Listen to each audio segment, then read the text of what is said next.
Hello and welcome to Unit 8 of EDSE 510. The focus for this unit will be language development and communication disorders.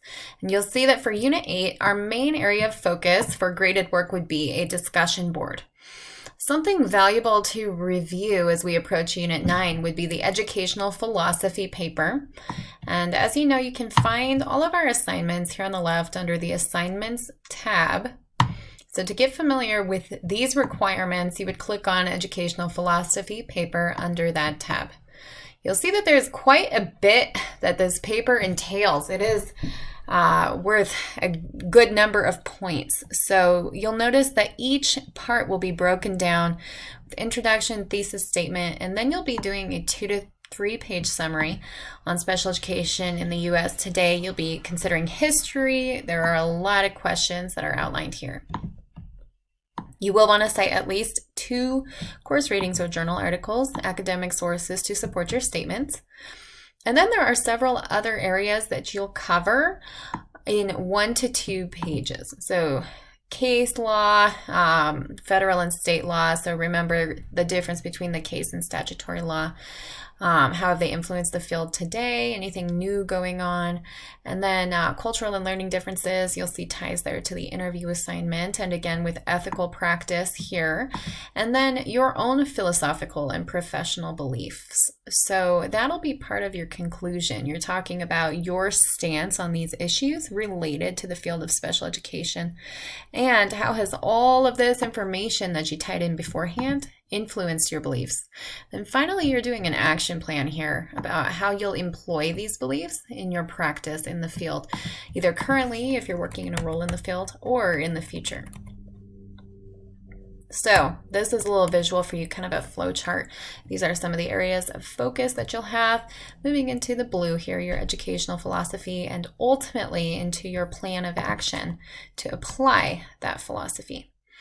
So the little specifics here, obviously keep a close eye on the rubric. You'll want to have at least 10 scholarly sources. So the reason that we're talking about this now is because during a unit where we only have a discussion, you'll notice that this is a great opportunity to at least start pulling some references, resources, hop on that UNC website for the library, see what you can find that will support your statements. Look around on rights law, gather some of that case law, statutory law, look at any current or recent court cases going on to just refresh your memory there.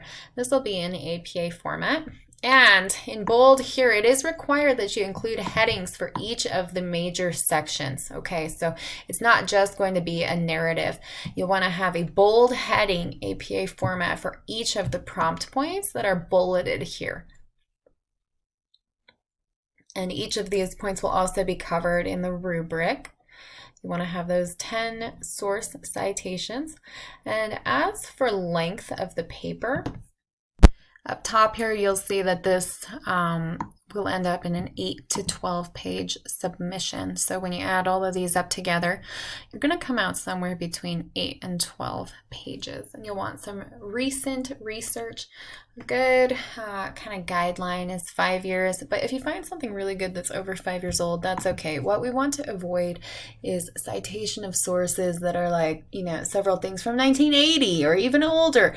Something that's really quite current in the field is most valuable to us. So keep that modern focus. Make sure that the information you're using is up to date and that you're really looking at that case and statutory law and what's going on in the field right now or recently to support your statements in this paper.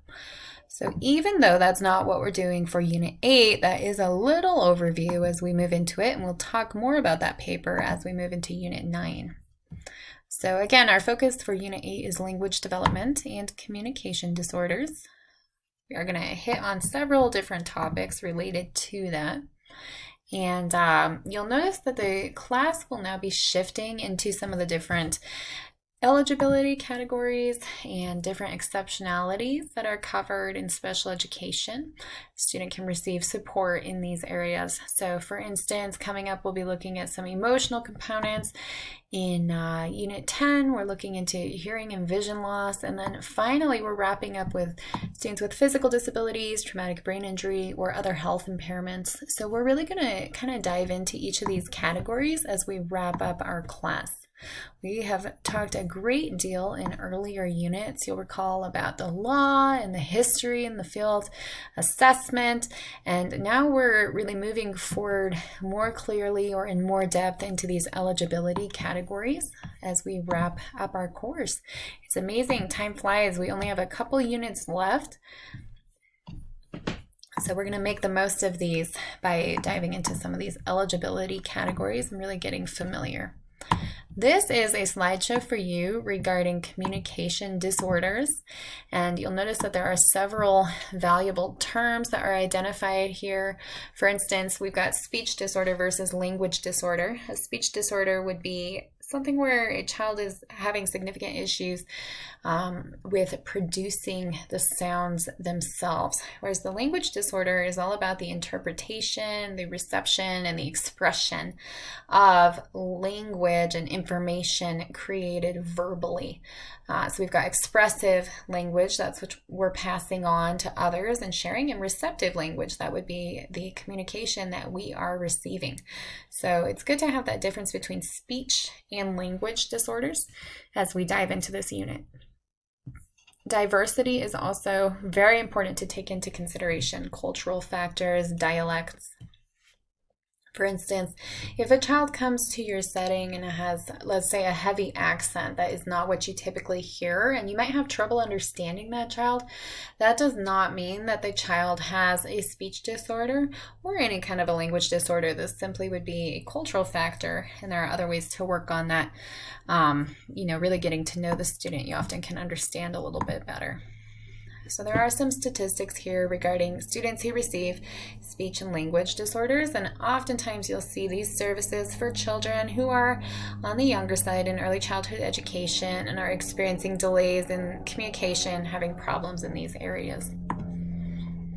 Many more terms for you here. An area of focus that you'll often see for speech language, especially as students get older, they're not in that young phase, is the pragmatic or social interaction support. And so this may be provided for students among many different eligibility categories. You'll see need for support in pragmatics for speech communication, but in particular, this might be often occurring for students who have been identified eligible under autism spectrum disorder. And this has a big focus on perspective taking, understanding where other people are coming from, solving conflicts in a productive and positive and pro-social manner. So obviously all of these service areas and focus areas are important, but it is valuable to have an understanding of pragmatics and support that work that a child might be doing with speech language pathologists, either inside or outside of the general education classroom. You will see information here regarding speech disorders as well. Obviously, most of us are quite familiar with the concept of a fluency disorder, which in common term might be referred to as stuttering.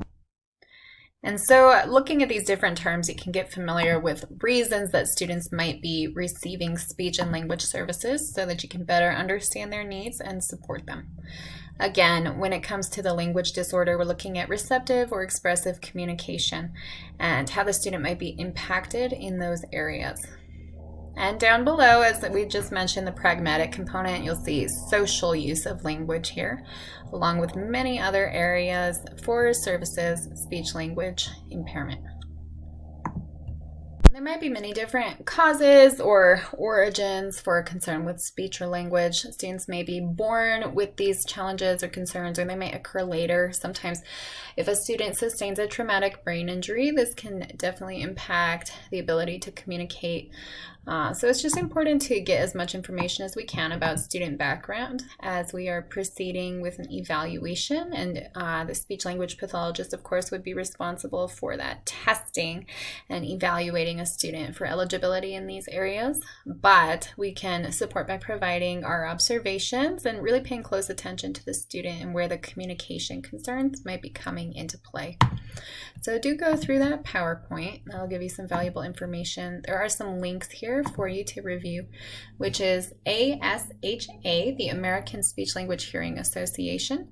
And you'll notice that there are publications, there are some events, information regarding continuing education, and this is just a really great resource for you to kind of browse what's going on in the speech, language, and hearing area, especially if this is not something that you're too familiar with or if you haven't worked closely with a speech language pathologist before. This is the Center for Applied Linguistics, so you can look through some of the projects and resources and research that is going on here. And then this is in connection with what you saw in the PowerPoint. So you'll notice there are some attachments for you here as well. Speech language pathologist, what that person's work would entail would be identifying students with speech or language impairments, obviously going through referral process, evaluation, and then providing those services. And those services may occur inside or outside of the classroom, just depending upon what the child needs and what kinds of supports have been determined necessary. Another link, these are fun. This is the IRIS module, so I'd encourage you to go through this and you'll see what kind of information is provided to you regarding speech language impairment.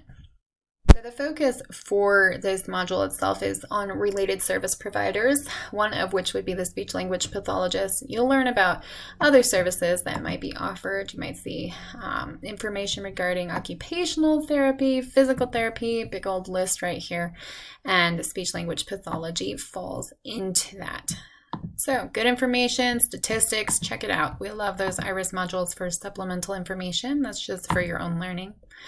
And then we come to the Unit 8 discussion. So this will be the graded assignment for the unit. You know the difference now between speech disorders and language disorders, as we have addressed. So this question will be provided to you for the discussion. Which of the two groups of disorders seems to impact the child's education most, or are they equally important, equally impactful?